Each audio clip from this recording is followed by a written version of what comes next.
¿Ha escuchado usted que la risa lo cura casi todo?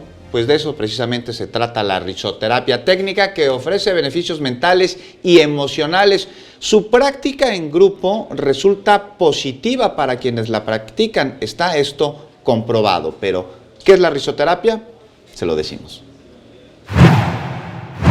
De la sección 39, vámonos con los niños.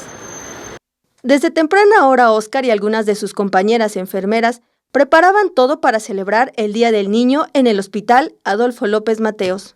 Para Carlos, el mejor regalo que puede recibir durante sus visitas al hospital son las sonrisas de los niños y las palabras de los pacientes. Él decidió alternar su profesión como enfermero con la de provocar sonrisas. Comenzó regalando paletas a los niños que se encontraban internados en el hospital, con la intención de hacerlos sentir mejor.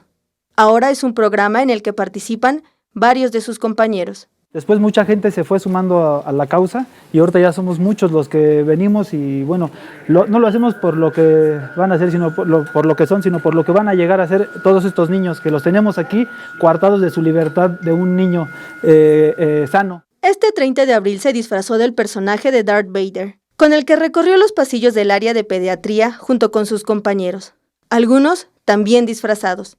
Óscar considera que la risa es un buen método de sanación, por lo que continuará con su gran labor. Necesitamos implementar un programa de risoterapia.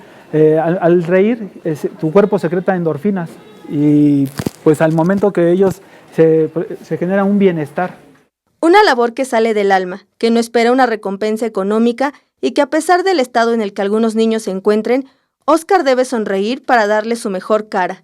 Yo cuando llegué, la sonrisa de estos niños, en cuanto los vi, eso dando la vuelta, lo primero que veo fue al niño con una expresión de exclamación, que es lo que buscamos, que tal vez fuera el día a día para ellos.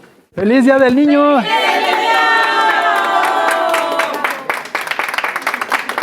Con imágenes de Joel Arias, Mariana Sánchez, 21 Noticias.